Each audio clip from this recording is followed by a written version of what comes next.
La Constitución Española. Todo comenzó con la Guerra Civil Española en 1936, entre dos bandos compartientes, el bando republicano situado a la izquierda y el bando nacional situado a la derecha. Entonces gobernaba la Segunda República en España desde 1931. Ambos bandos tenían diferentes maneras de pensar respecto al funcionamiento del país. Unos dicen de una postura y otros defendían totalmente distintas. Realmente el bando nacional decidió elevarse y meterse en conflicto para acabar con la Segunda República. El bando republicano también tomó las armas, estallando así la Guerra Civil Española en 17 de julio de 1936. En 1939 se produce un cambio de bandera en España. Se sustituye la republicana por la bandera nacional de España, con el águila, símbolo característico de la dictadura franquista. Estas son algunas de las libertades que Franco eliminó, en las que más destacadas están la desaparición de la libertad de expresión y la discriminación hacia la mujer. Las manifestaciones son duramente castigadas. Todas ellas se consideraban ilegales al no existir la libertad de expresión. Todo aquello que se dijera en contra del régimen franquista era reprimida la policía. Así castigan a la mayoría de los casos con pena de cárcel. Entrando en el tema de la discriminación de la mujer, la obediencia fue un papel que la mujer estaba obligada a otorgar al hombre mientras éste trabajaba, entre el llegar a casa, cuidar de los niños y hacer las tareas de casa, y también debía de complacer a su marido cuando éste se lo pidiese. Adulterio. Eva está casada con Manuel. Manuel va a pasear con Carolina, porque puede. Carolina no es una mujer casada y está permitido. Eva, la mujer de Manuel, no puede ir a pasear con Roberto, porque el adulterio a la mujer está castigado con pena de cárcel. Aunque Eva y Manuel discutieran y empezaran a no quererse, tenían que seguir siendo marido y mujer, ya que Franco elimina el divorcio. Sin embargo, ante los ojos de la gente debe de aparentar un estado matrimonial. Bien, vamos a hacer un pequeño resumen de lo que hemos hablado hasta ahora. No existe la libertad de expresión, por lo tanto no se puede decir lo que piensas. Las manifestaciones están prohibidas. Discriminación a la mujer, ámbito moral, obediencia, ámbito sexual, adulterio. Ámbito social, apariencias, pero aún hay más. Ámbito laboral, debería realizar las tareas del hogar y cuidar a los niños mientras el hombre está trabajando. Lleva el dinero a casa. En muy pocos casos la mujer podría trabajar en el área de testigo de una peluquería, entre otros.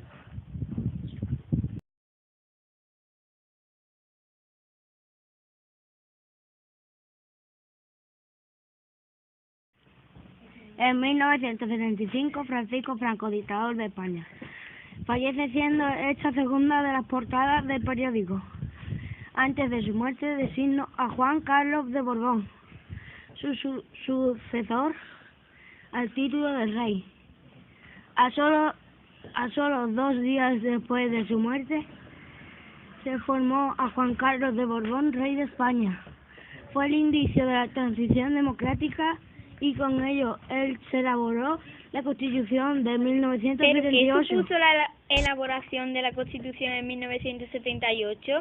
Supuso la aparición de un Estado social y democrático de derecho, concepto que fusiona 3 ideas. Vamos a ver qué significa. Estado de Derecho podemos dividirlo en 3 poderes: poder legislativo, poder ejecutivo y poder judicial. Estos 3 poderes se encargan de garantizar la libertad del ciudadano. Estado social. Se encarga de garantizar una redistribución del salario en el trabajo más justa y equitativa, garantizando una esfera de igualdad.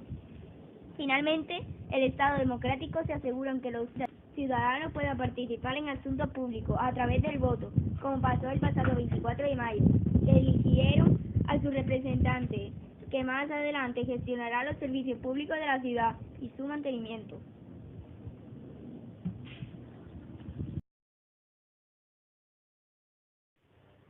La transición democrática, el periodo en el que se establecieron las instituciones democráticas democrática en el país.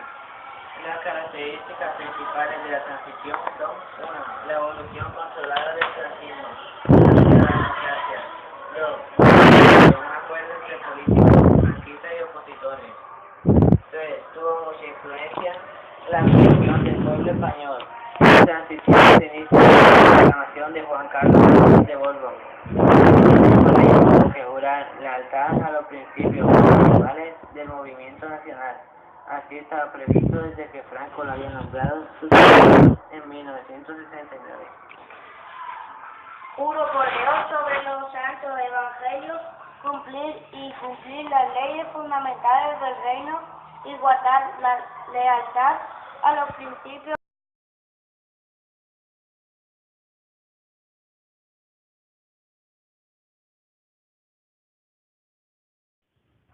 ¡Viva! ¡Viva España! ¡Viva! Sin embargo, el camino seguido por el rey era muy distinto del imaginado por el dictador. Por la muerte de Franco, el rey mantuvo a Carlos Arias Navarro como presidente del gobierno, pero este no inicia la esperada reforma política. Quería gobernar un país franquista sin Franco y reprime con dureza cualquier tipo de oposición a la autoridad, pero tras varios enfrentamientos entre Arias Navarro y el rey, este fue obligado a dimitir en 1966 y el rey nombró presidente a Adolfo Suárez.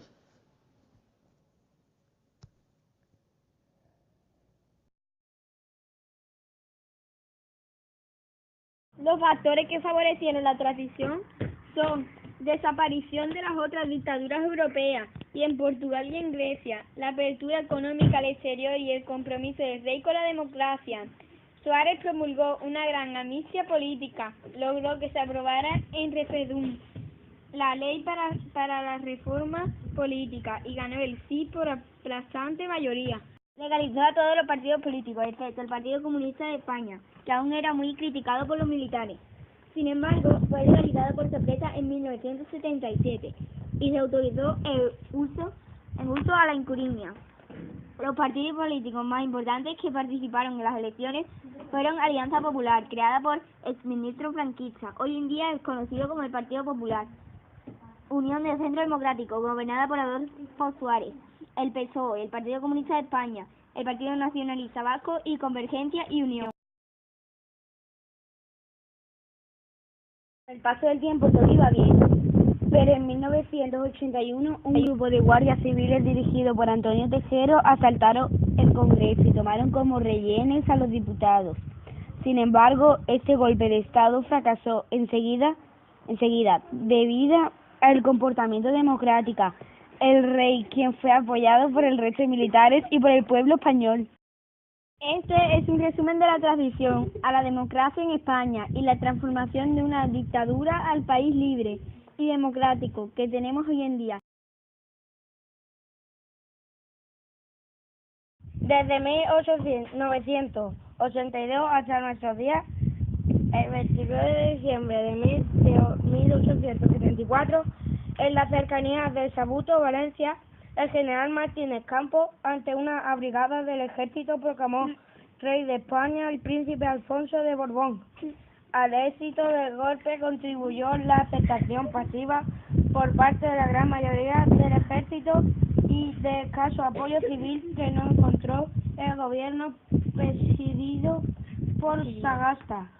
La restauración de los Borbones en el trono de España iniciaba una nueva etapa que aún con más luces que sombra constituye al sistema más estable y duradero en la edad contemporánea en España.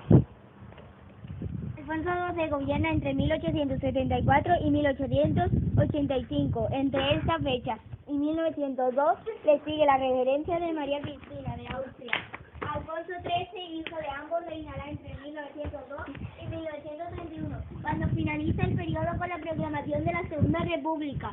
La restauración tuvo a su principal figura en Canóvar del Castillo excelente orador. Su objetivo fue crear un gobierno parlamentario, el que establece en España. Su idea era el sistema bipartidista. inglés, por lo que la delante, los conservadores de Canova y los liberales de Sagasta se turnarán en el poder de esta forma a una mayoría, tanto tiempo como les sea posible, cediendo después el puesto de su rival. Sistema liberal propio de la Restauración hubo de enfrentarse a graves enemigos, tanto internos como externos. Entre los primeros, su propia dinámica de falsos pacteaba la unidad de las elecciones, pues el voto estaba controlado por los caciques, por lo que el sistema parlamentario era pura fachada. El cada vez más corrupto y el desacreditado sistema engendró antipatía entre las masas de la gente. La respuesta fue la orientación masiva hacia los movimientos políticos radicales, como el separatismo, el socialismo y el anarquismo. Especialmente reivindicativo fue el movimiento proletario, las duras jornadas de trabajo de campesinos y obreros con jornadas hasta de 14 horas y salarios de miseria. Favorecen el esplimiento del movimiento obrero español. La agitación social alcanzó su punto culminante en 1919.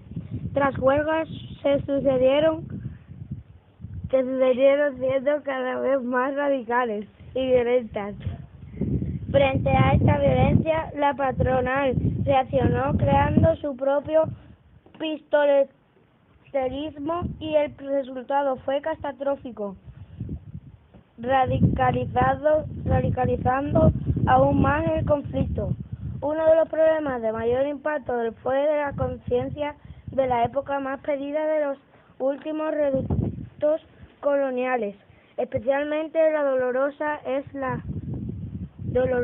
es la sublimación de la perla del Caribe, iniciada en 1895 con líderes como José Martín. Al cargo de Martínez Campo primero y de Wilder después pueden contener la rebelión. Al estallado del crucero americano Maine en 1898, fue el pretexto alejado por Estados Unidos.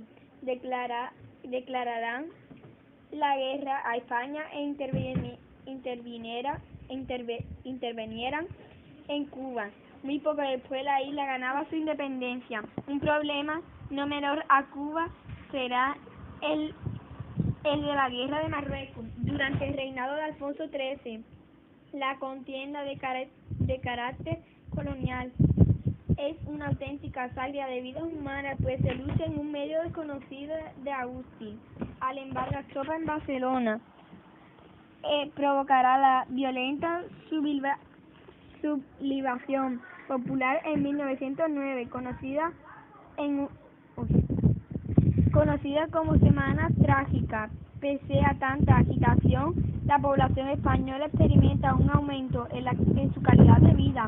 Con la industrialización y el desarrollo tecnológico, las ciudades se hicieron más habitables, como la iluminación eléctrica hizo las calles y plazas.